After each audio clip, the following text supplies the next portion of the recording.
भानुकोपन तो युद्ध भूमि में आ चुका, तो अब ये असुर सैनिक किसकी प्रतीक्षा कर रहे हैं?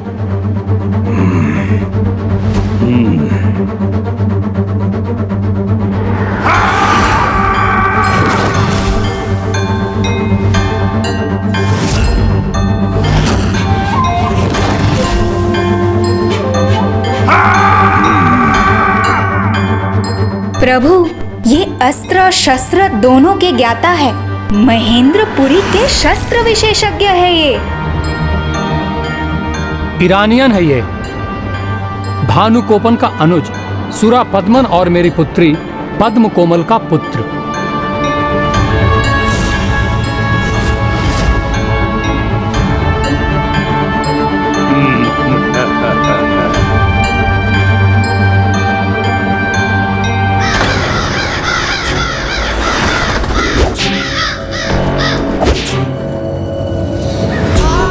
युद्ध भूमि दोनों सेनाओं से सज्जित हो चुकी है बहन विभूति, और एक नहीं, मेरे दो पुत्र हैं वहां युद्ध भूमि में, जिनके प्राण आज दांव पर लगे हैं। माँ के हृदय की पीड़ा से परिचित हूँ मैं दीदी, किंतु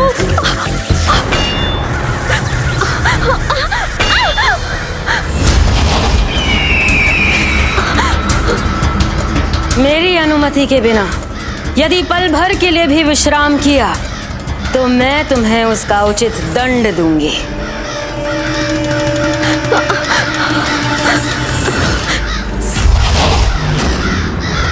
जाओ काग यहाँ से, जाओ। दुष्ट सुरासई ने अपने पुत्र वधुओं की ये कैसी दशा की है? उनके साथ ऐसा दुर्व्यवहार कर रही है वो असुर महारानी। जिसने अपनी पुत्री के साथ ऐसी दुर्दशा करने में तनिक भी संकोच नहीं किया हो, उसके लिए अपने पुत्र वधू को दंड देना कहाँ कठिन है। किंतु मैं इन दोनों को ऐसी दयनीय दशा में नहीं देख सकता।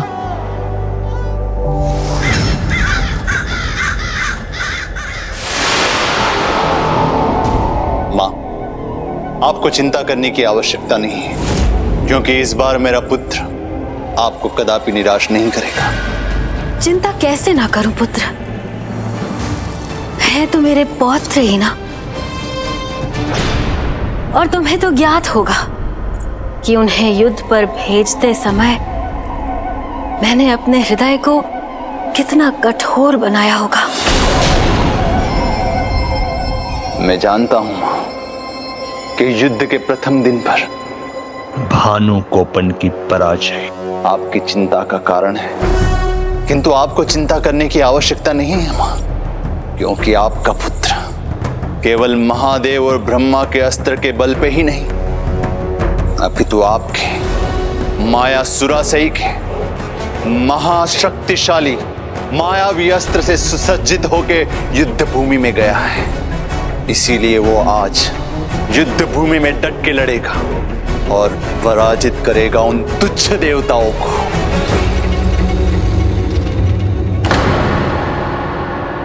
आप किस कठोर हृदय के लिए चिंतित हो रहे हैं ज्येष्ठ? माता को ना आपके पुत्रों की चिंता है और ना ही हमारी।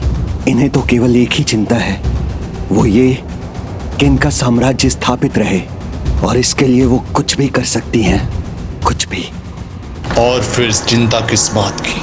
आप तो अपनी माया से कुछ भी कर सकती है। यदि युद्ध भूमि में आज वो आहत भी हुए तो आप शीघ्र अन्य के साथ उसको भी पुनर्जीवित कर सकते हैं। बस अब बहुत हुआ। माँ के हाथों की कठपुतली बनकर जीना। आज मैं भ्राता को उनकी सच्चाई अवश्य बताऊंगा। मेरे पुत्र की रक्षा तो मैं नहीं कर सका, किंतु आज ज्येष्ठ को माँ की वास्तविकता बताकर अब ये निर्णय मैं उन पर छोड़ूंगा कि वो आगे युद्ध चाहते हैं या नहीं।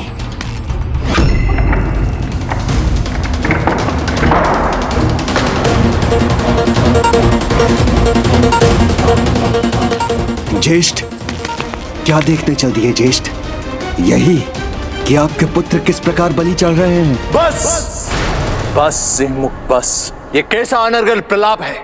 बुद्धि विवेक सब खो चुके हो तुम।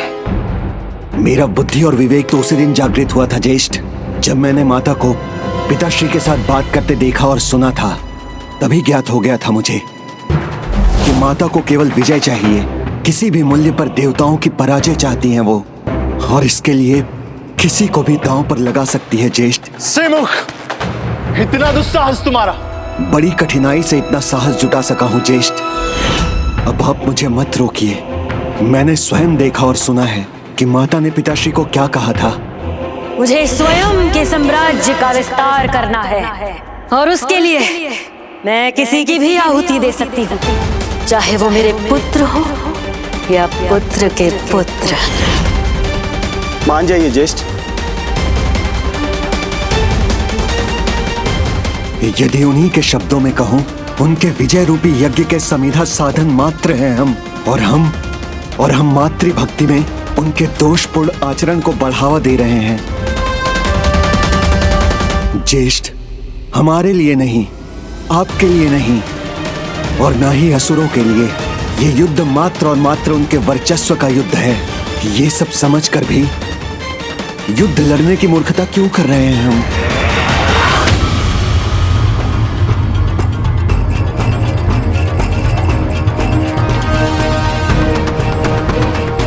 मूर्खता हम नहीं, मूर्खता तुम कर रहे हो सिमुख। उस अजामुखी की समान माता पर संदेह करके, और मां ने पिताजी से जो भी कहा वो उचित ही कहा है।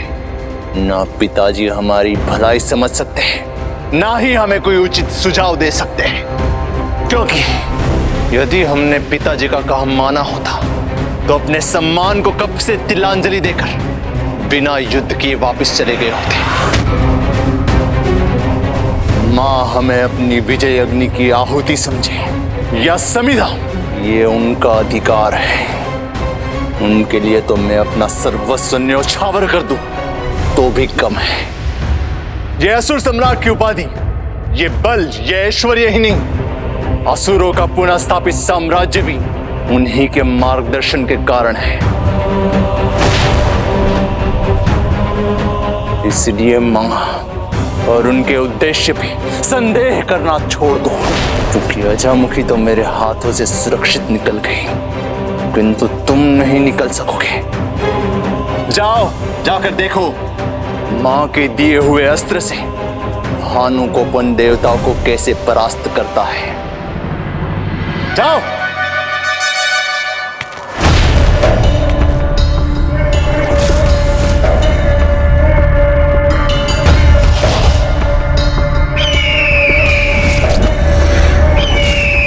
अब वो सुरापद्मन के सामने अपना मुख खोलने की मूर्खता कदापि नहीं करेगा। मूर्ख सिंहमुख, भूल गया माया हूं मैं। माया बनकर कहीं भी छा सकती हूँ, कहीं भी जा सकती हूँ।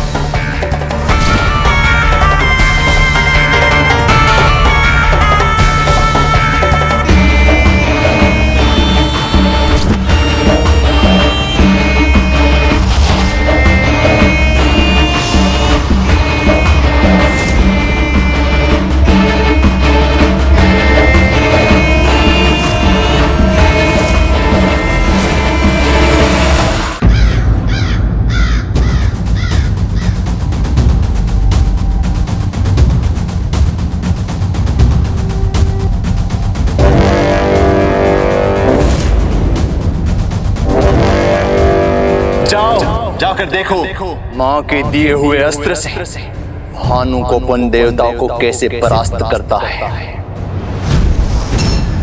अब युद्ध भूमि में आ ही गए हो तो ऐसे भयभीत होकर खड़े न रहो। आओ, युद्ध करो, सामना करो, असुर सम्राट भगवान सुरापद्मन के पुत्रों का सामना करो।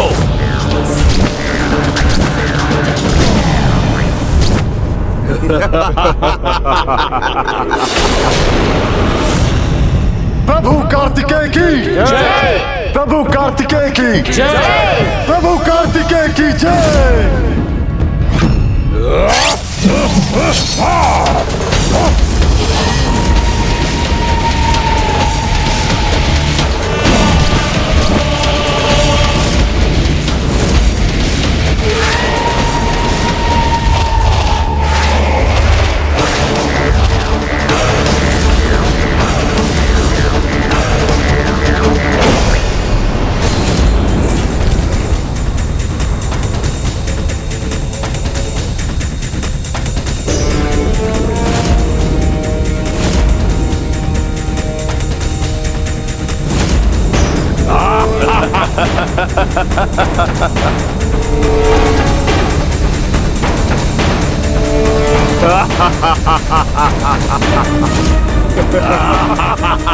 माँ ने जो कहा था वही हो रहा है। वास्तविक युद्ध तो अब आरंभ हो रहा है।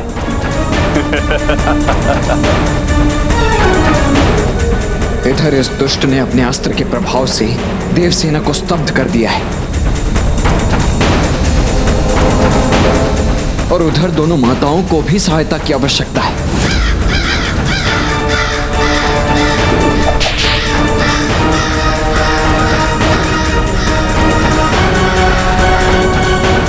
अजामुखी, आप देवशिल्पी विश्वकर्मा जी के साथ जाकर दोनों देवपुत्रियों को वहां से मुक्त करवाइए।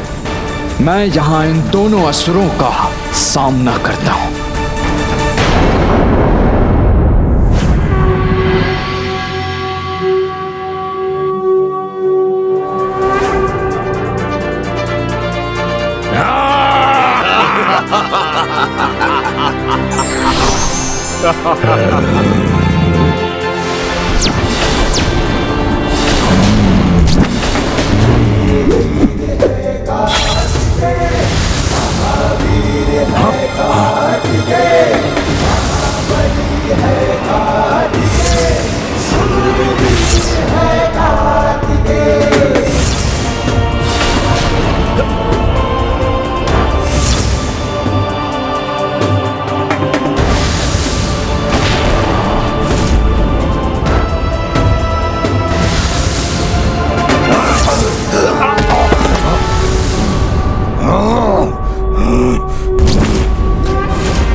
भ्राता, इसकी भाव भंगिमा, इसका विश्वास बता रहा है कि हमें सावधान रहना होगा। ये अपने अस्त्रों शस्त्रों के ज्ञाता भ्राता को ही नहीं, अपने मायावी महास्त्र को भी लेकर आया है।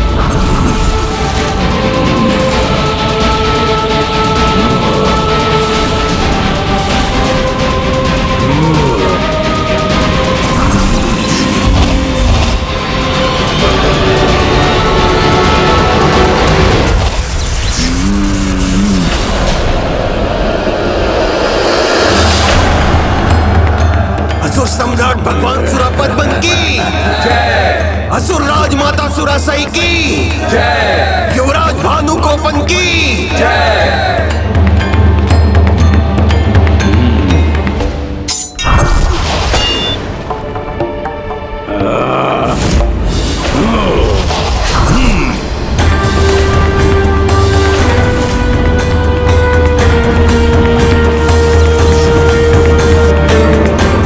सेनापति, अब मेरे प्रहार से कैसे बचोगे तुम?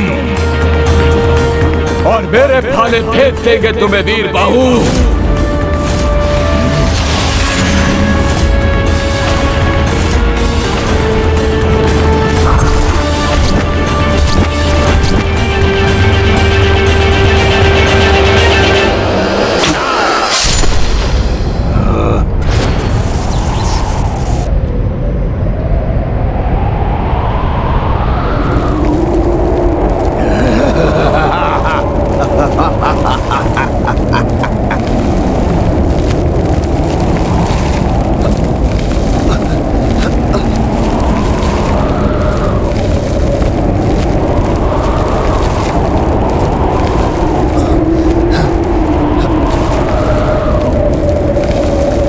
मुझे कुछ दिखाई नहीं दे रहा प्रभु।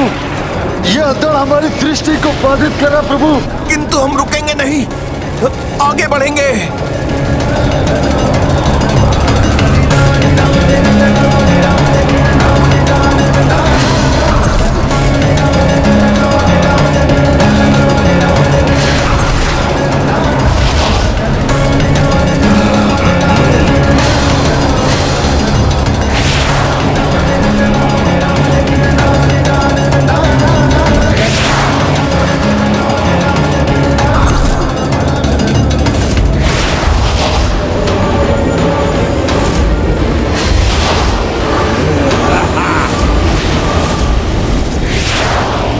सावधान, सावधान, असुरों का अस्त्र प्रहार हुआ है।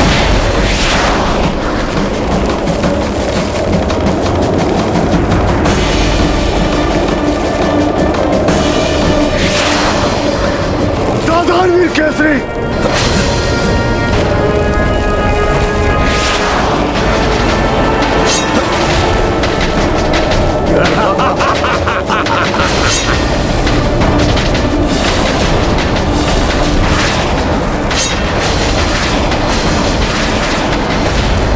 कायर असुर छिपकर वार कर रहे हैं।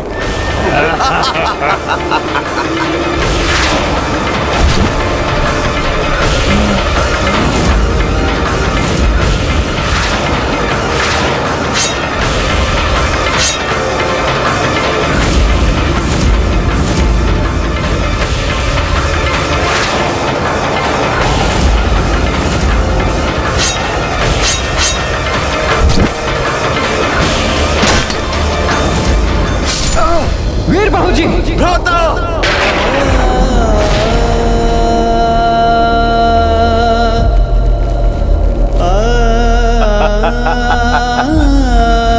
ये देव सेना मेरे पुत्रों के सामने अपने घुटने टेकने पर विवश हो जाएगी। मायाविनी हूं मैं, सर्वोच्च माया हूं, और आज मेरी मायाविनी शक्तियों का परिचय प्राप्त होगा इन देवताओं को। देवताओं, अब करो सामना हमारे बाणों का।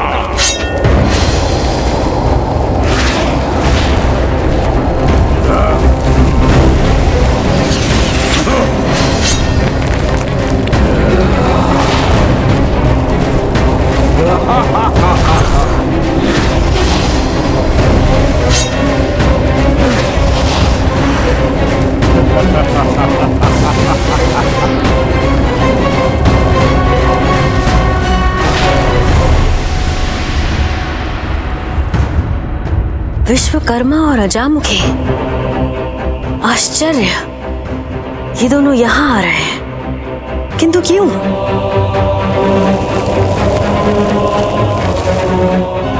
अवश्य मेरे द्रोही पुत्र वधुओं की रक्षा करने आ रहे हैं।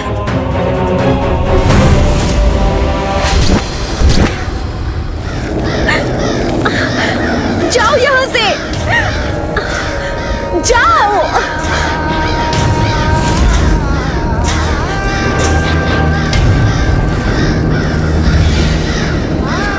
वहां तो कुछ दिखाई नहीं दे रहा है। हाँ दीदी, कुछ समझ ही नहीं आ रहा है कि युद्ध भूमि में हो क्या रहा है।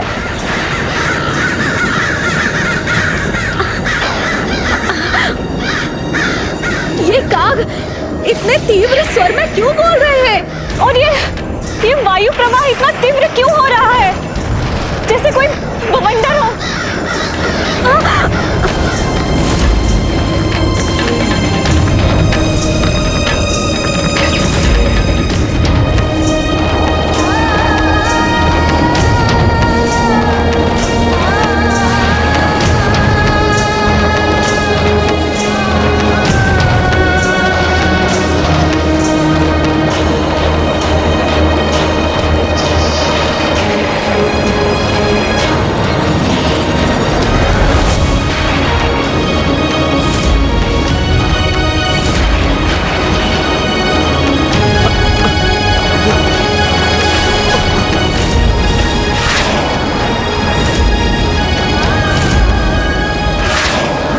हमें कुछ दिखाई नहीं दे रहा प्रभु।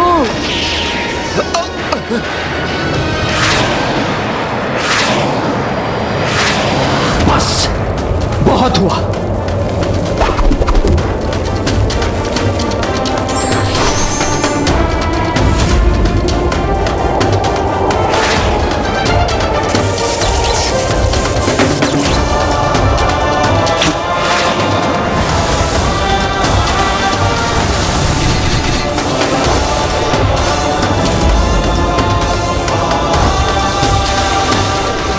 गणेश संभालो।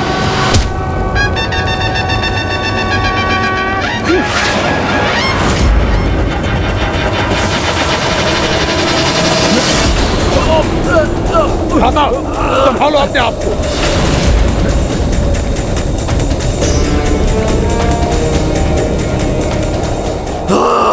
भ्राता वीर केसरी, जाओ और इस दुष्ट निरंजन को और भी कोई अन्य अस्त्र चलाने तो रोको।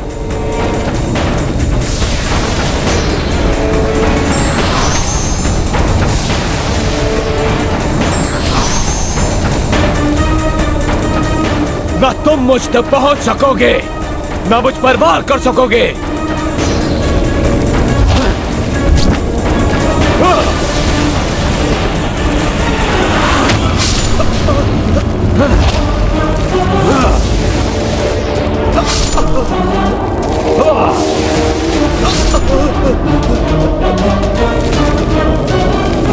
नष्ट कर दूंगा तुम्हें भी और तुम्हारी इस देव सेना को भी।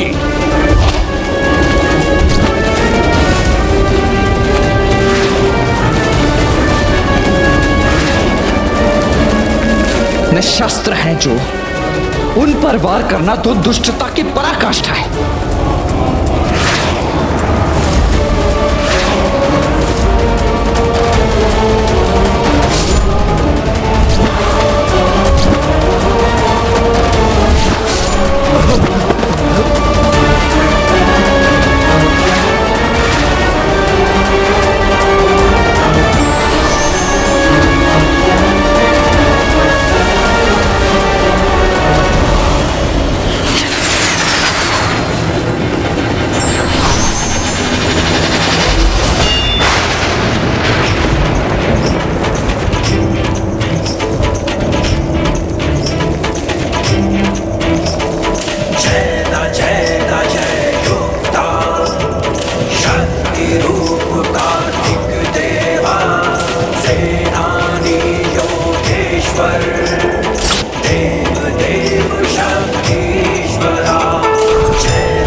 प्रणाम प्रभु।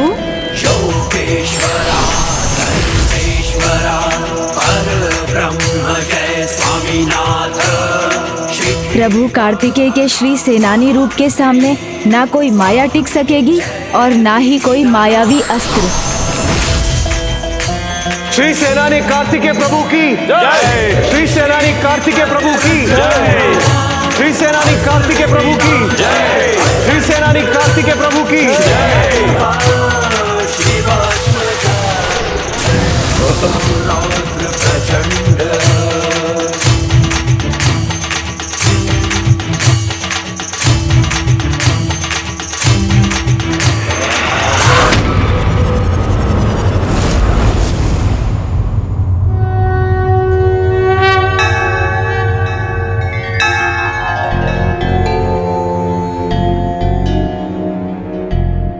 स्वयं कष्ट सहकर भी प्रभु की पूजा के दीपक की लौ बुझने नहीं दी इसने, अर्थात इसकी भक्ति, इसकी निष्ठा, इसकी इच्छा शक्ति सभी अतुलनीय है, सराहनीय है।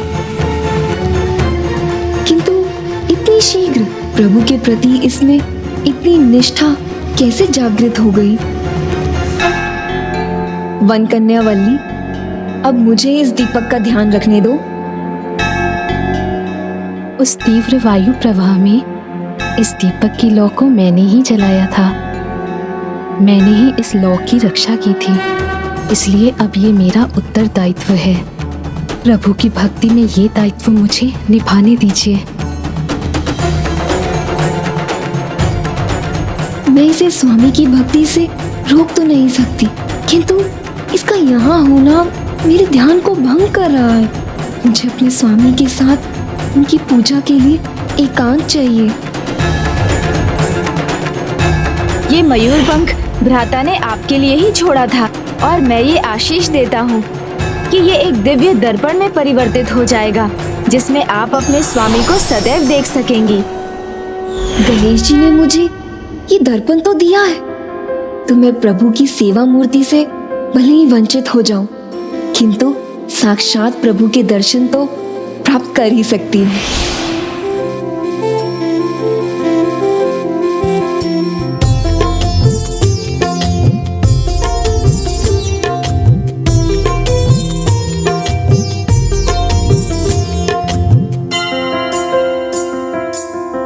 प्रणाम स्वामी।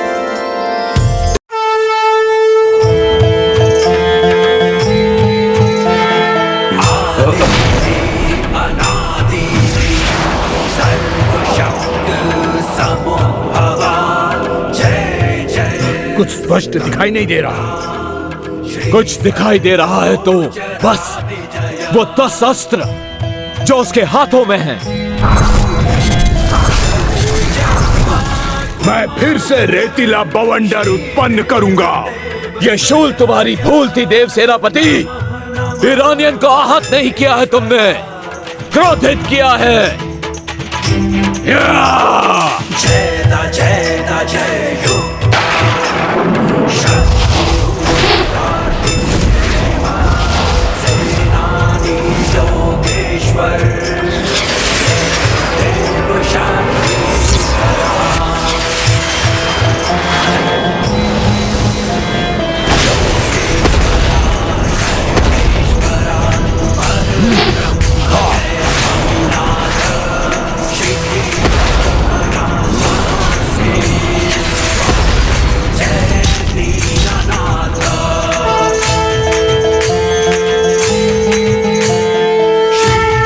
आपका संकेत मैं समझ गया प्रभु।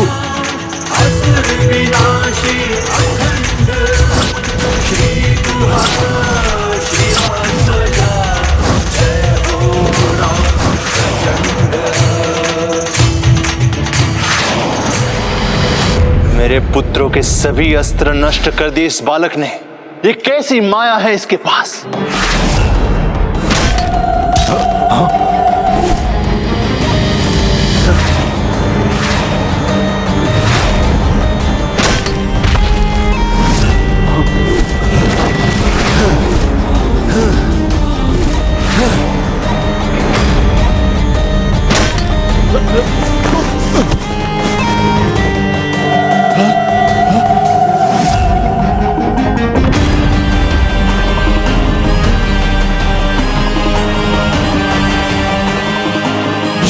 ये क्या हो रहा है? इसके अस्त्र मेरे कवच को ही नहीं, मेरे वस्त्रों को भी भेद रहे हैं। अपने भ्राता का ऐसा अपमान कैसे रोकूं मैं?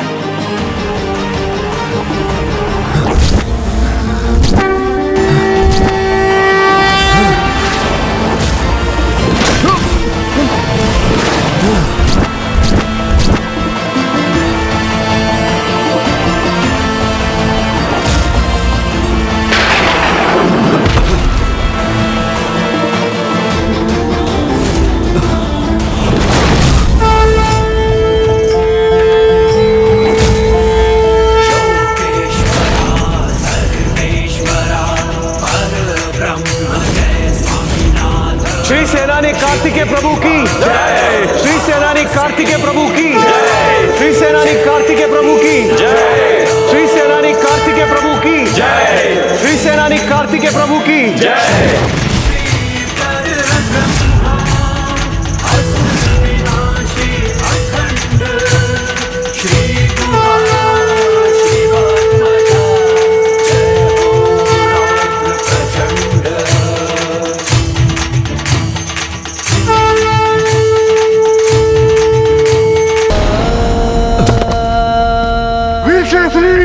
वीरशेषरी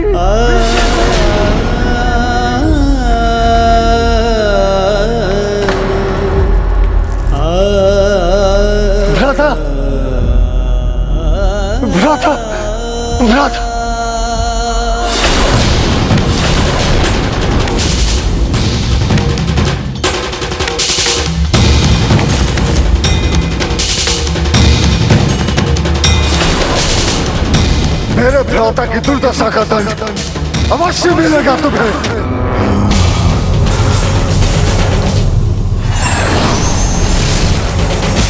भैया भानुकोपन, इनसे मेरा प्रतिशोध आपको लेना ही होगा, क्योंकि अब मैं अपना लज्जित मुख किसी को दिखा नहीं सकता, ना पिताश्री को, ना राजमाता सुरसई को।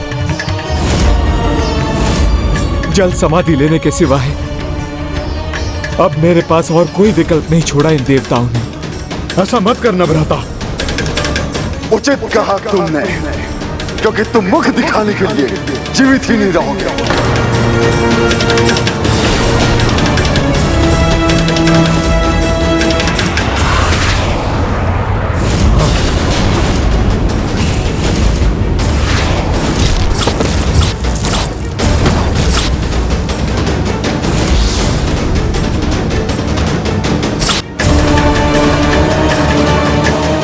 मेरा अपमान ही मेरी मृत्यु है, और मरे हुए को कोई कैसे मार सकता है?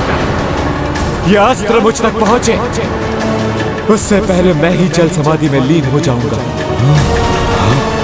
भैया भानुकोपन, इनसे मेरी पराजय का प्रतिशोध आप अवश्य लीजिएगा।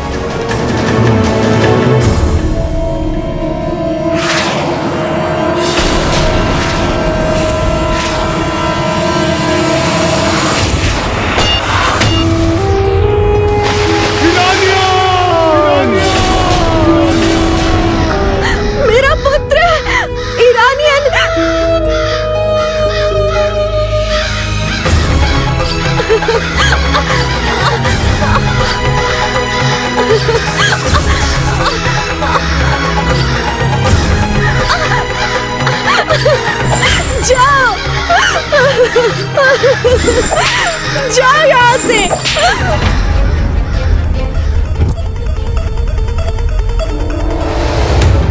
ये महेंद्रपुरी में प्रवेश का मार्ग है, आप यहीं रुकिए, हम आगे जाकर द्वारपालों का ध्यान भटका कर आते हैं। आप यहीं रुकिए।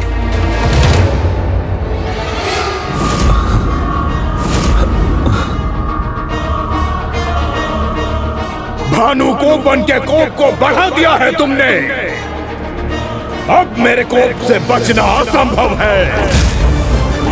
अपने भाई का प्रतिशोध लूंगा मैं, तुम सबको नष्ट कर दूंगा, वध करूंगा तुम सबका।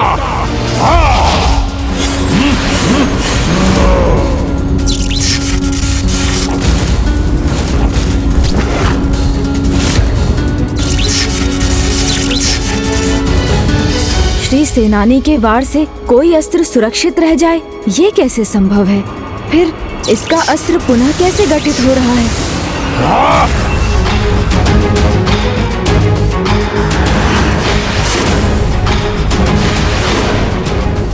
ओह, तो ये मात्र मायावी अस्त्र है, वास्तविक अस्त्र तो इसके पीछे बंधा है।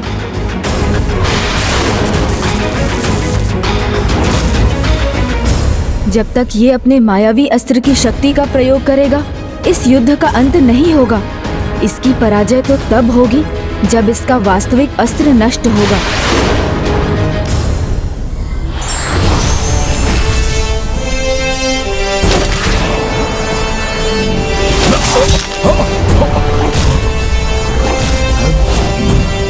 मूर्ख असुर, इतना बड़ा चमत्कार देखा तुमने, फिर भी इस भ्रम में हो कि एक मायावी अस्त्र की सहायता से अपने भ्राता का प्रतिशोध ले सकोगे। मायावी अस्त्र से तो क्या, अपना वास्तविक महास्त्र भी प्रयोग करोगे तो भी प्रभु श्री कार्तिकेय को कोई हानि नहीं पहुंचा सकोगे। और हानि तो क्या, उनका स्पर्श करने का सामर्थ्य भी कहाँ है तुम में?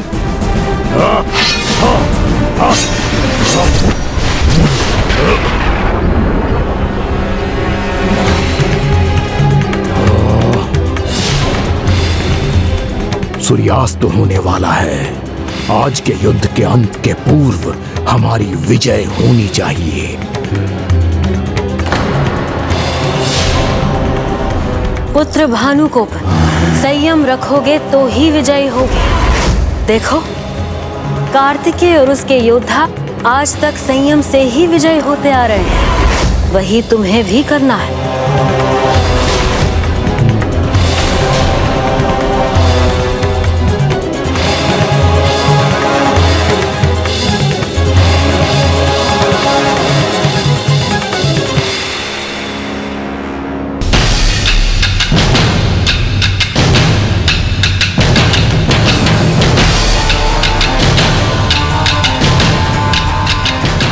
भ्राता, जब इसने अपना वास्तविक अस्त्र उठा ही लिया है तो फिर ये लौट क्यों रहा है?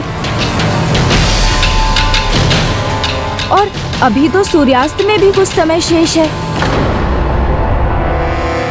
कदाचित ये भयभीत हो चुका है, तभी अपने पिता सुरापद्मन और भ्राता ईरानियन के भांति युद्ध स्थल से पलायन कर रहा है। मायावी महाअस्त्र है इसके पास। उसका प्रहार करने के स्थान पर ये कायरों के समान पलट क्यों रहा है?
वहां अब चारों ओर कमल पुष्प भी क्यों खिल उठे हैं?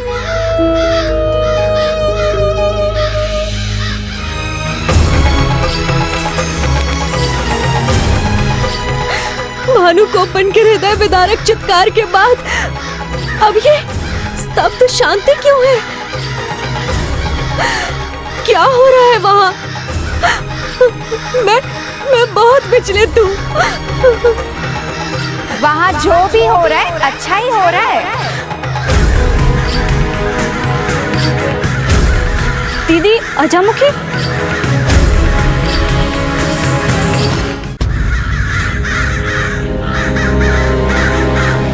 दीदी अजामुखी, आप यहाँ? आप कुशल तो है ना? कुशल क्यों ना होंगी मैं वहां हूँ जहाँ सर्वाधिक बलशाली योद्धा है। किंतु मेरे पुत्र, उनका क्या? हम तो उन्हें यहाँ से देख भी नहीं पा रहे हैं।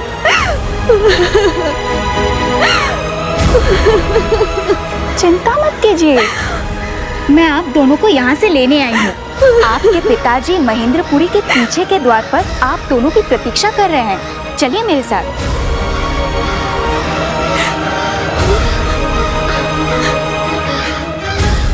आपके साथ चलकर हम प्रभु कार्तिकेय से हमारे पुत्रों की जीवन की भिक्षा तो मांग सकते हैं। माता सुरासई की क्रूरता के कारण मैं तो उसके अंत समय में अपने पुत्र से भेंट तक ना कर सकी। तो अब विलंब मत कीजिए, चलिए मेरे साथ। माता सुरासई से कुछ नहीं छिपता, इसलिए वो अवश्य हमें रोकने का कोई उपाय करेंगी। उसमें उलझे तो हम यहीं रहने पर विवश हो जाएंगे।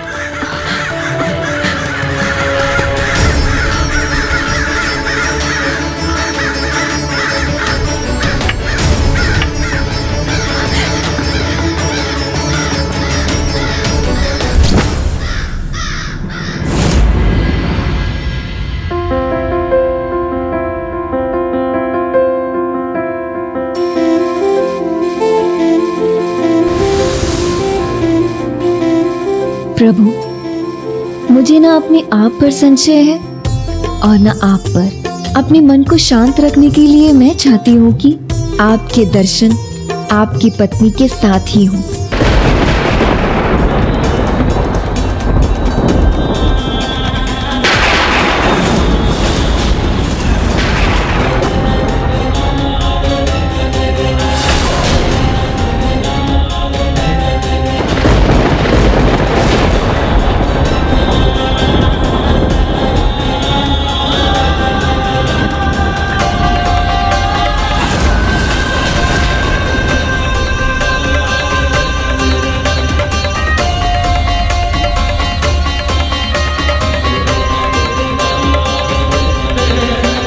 ये वन कन्या वल्ली मेरे स्वामी के साथ।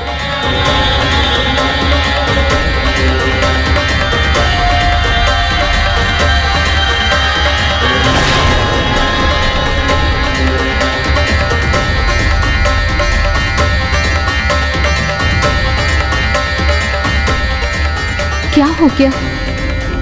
ऐसा क्या देख लिया इस दर्पण में कि आपके मुख का रंग ही उड़ गया है?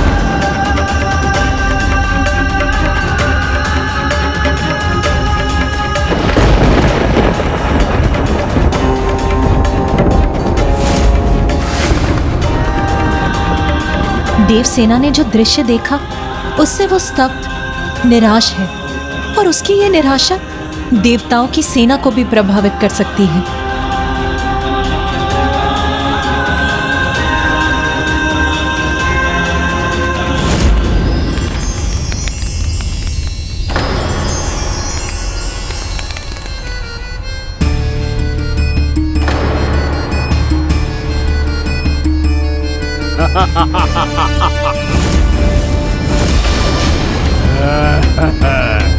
वीरबाहु जी, देव सैनिकों, सावधान रहिए।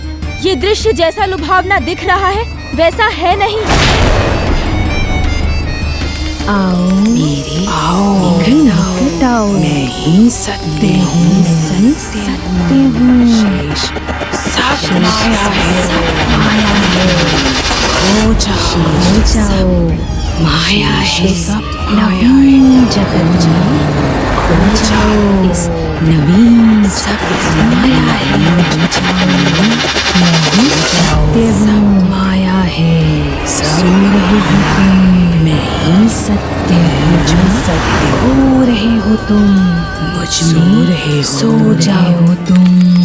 मुझ में इस नवीन जगत में तुम खो जाओ। इस सो जाओ जगत सो रहे हो तुम, इस जाओ नवीन जगत में।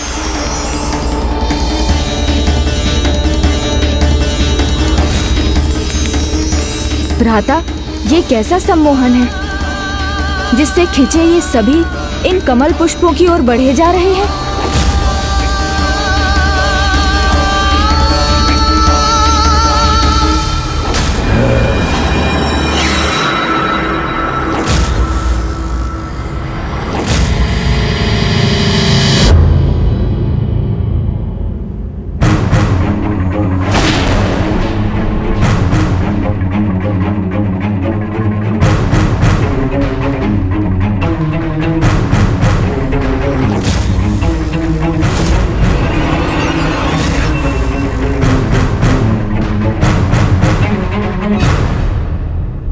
अब तो अमोघ महाअस्त्र ही एकमात्र उपाय है।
नहीं हो सकता, कदापि नहीं हो सकता।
देखा तुमने, देखा, तुम्हारी समस्त सेना नष्ट हो गई।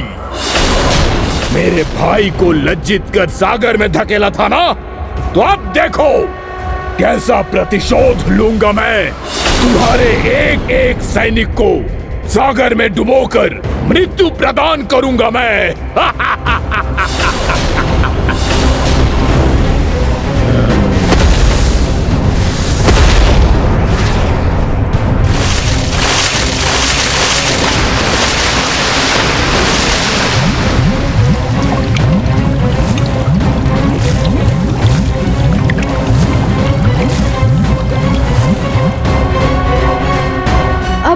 अब हम क्या करें भ्राता?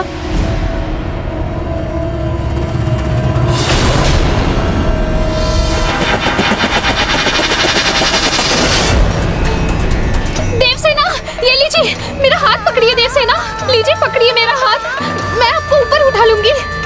ये आपके जीवन और मृत्यु का प्रश्न है, संकोच मत कीजिए। लीजिए, मेरा हाथ पकड़िए। देवसेना,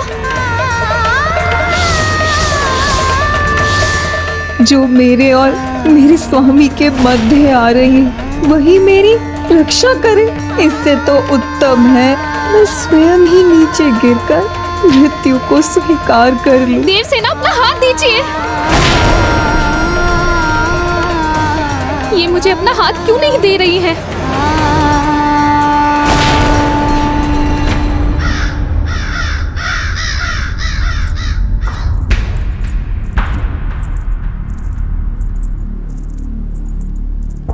ये हम कहाँ जा रहे हैं दीदी?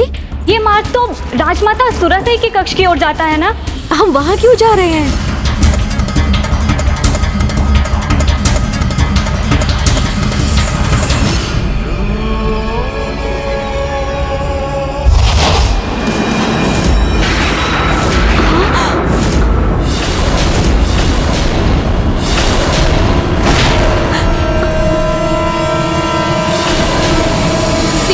गिर जाएंगी। ये आप क्या कर रही हैं? अपना हाथ दीजिए मुझे।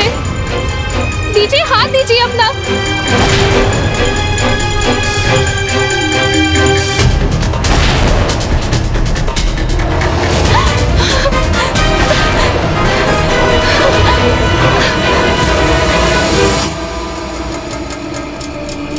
देखा तुमने, देखा, आज के युद्ध में मेरी विजय हुई, मेरी।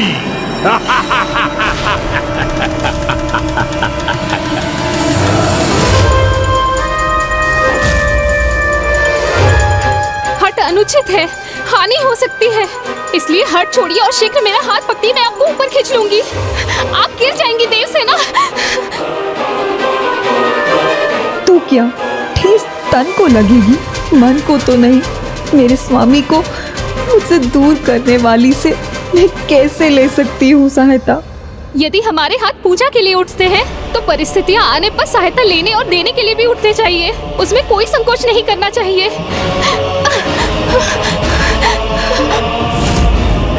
आप थक रही हैं देवसेना, आपकी पकड़ ढीली पड़ रही है। अभी समय है देवसेना, मेरा हाथ पकड़ लीजिए, मेरा हाथ पकड़ लीजिए, शीघ्रता कीजिए।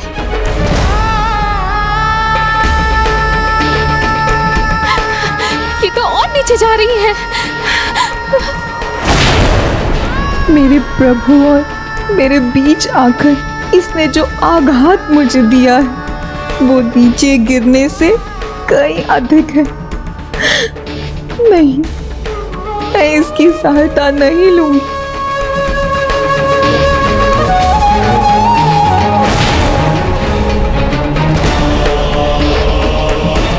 इनकी शक्ति कम हो रही है, हाथ निरंतर फिसलते जा रहे हैं। मुझे ही कुछ करना होगा, शीघ्र ऊपर खींचना होगा इन्हें।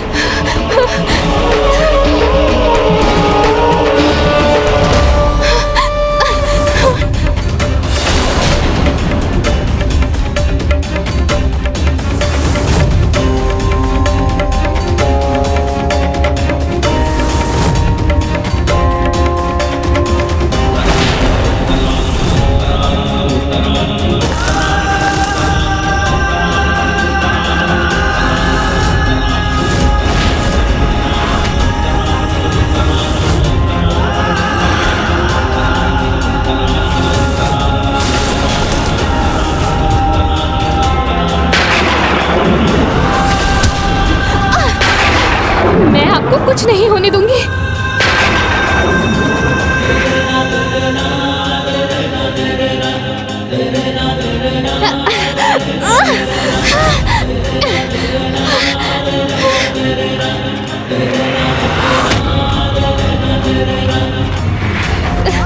देवसेना, आप ठीक तो है ना? ओह, मूर्छा में चली गई देवसेना। देवसेना, देवसेना, देवसेना।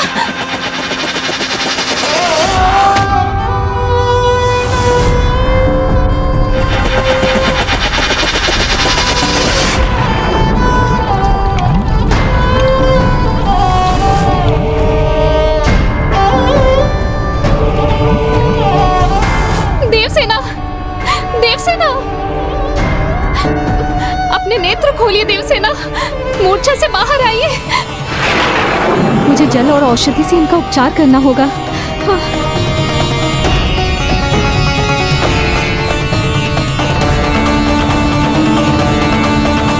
ये दर्पण तो इनके हाथ में था। ऐसा क्या देख लिया इन्होंने इस दर्पण में कि इनकी ऐसी दशा हो गई?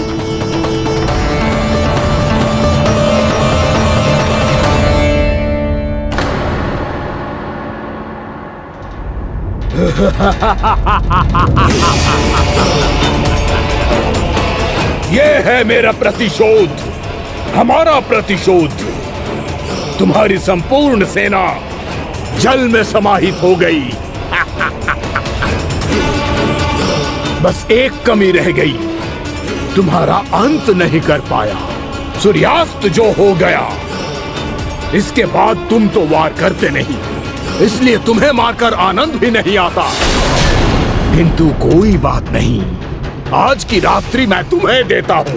शोक मना लो अपनी सेना का, क्योंकि कल के बाद ना कोई शोक मनाने वाला होगा और ना ही युद्ध करने वाला। तुम्हारे इन कथनों का उत्तर देकर मैं अपने शब्द व्यर्थ नहीं करना चाहता, क्योंकि उचित उत्तर तुम्हें समय आने पर स्वतः ही मिल जाएगा।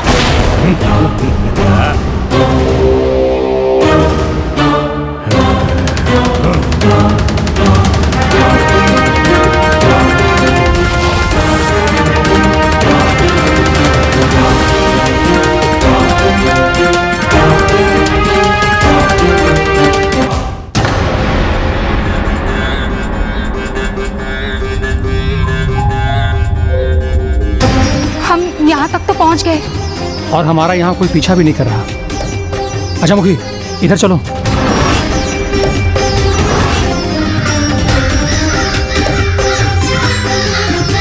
पुत्री पद्म, कोमल और विभूति तो यही थी, अब कहाँ चली गई?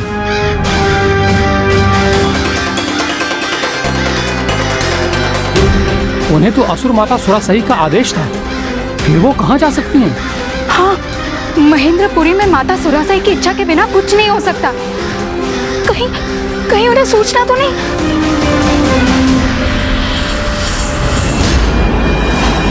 सुरासई हूं मैं, तो अपने ही कक्ष की ओर ले जाऊंगी ना तुम्हें। चलो, मुक्ति चाहिए ना तुम्हें, वहीं मिलेगी तुम्हें मुक्ति। प्राणों से मुक्ति पाना ही मुझसे मुक्ति पाने का एकमात्र उपाय है।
आपके शक्तिधर रूप को नमन है। गणेश का प्रणाम स्वीकार कीजिए।